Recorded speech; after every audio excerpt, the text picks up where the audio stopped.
Up next is Nuri Halperin with Lockpicking People.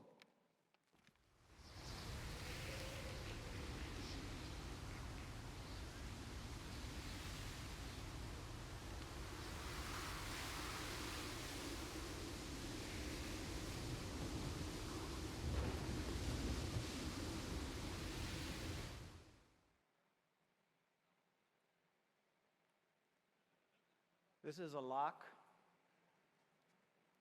Doesn't really stop anyone from getting through it, it just delays it. To get through a lock, you need a key. So you got to carry keys, and that's the burden we have as a society that has locks.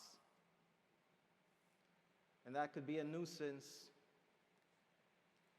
because then we need pockets. And the gods of fashion have decided that some of us should not have pockets.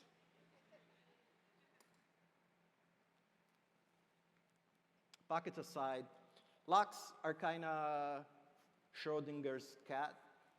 They're neither good or bad, they're neither dead or alive, and you're not going to really know until you open the box and you find out the cat is dead, which is why it's giving me that look.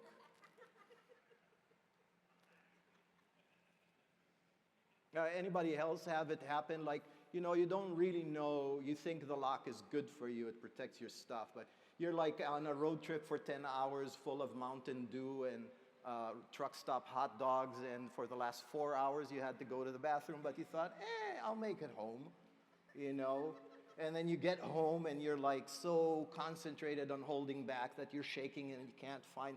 Anyway, locks are neither good nor bad until you put them to the test. That's kind of my point. So it's Schrodinger's locks. They're like people. They can be good or bad. You won't know until they stand in your way or let you through. Now, to open a lock, you need a key. See, the key's job is the key knows where all the pinheads are.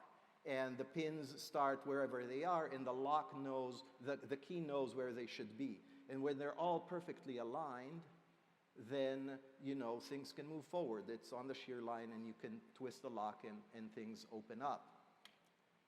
Which is kind of like my coworkers, when they're all like in their fuzzy little places, then things can't move, and you have to kind of get them aligned, When all the pinheads are where they should be, then things work well. I recommend not calling them pinheads, by the way. If the pins are too high or too deeply depressed, then things can't move, just like my teammates.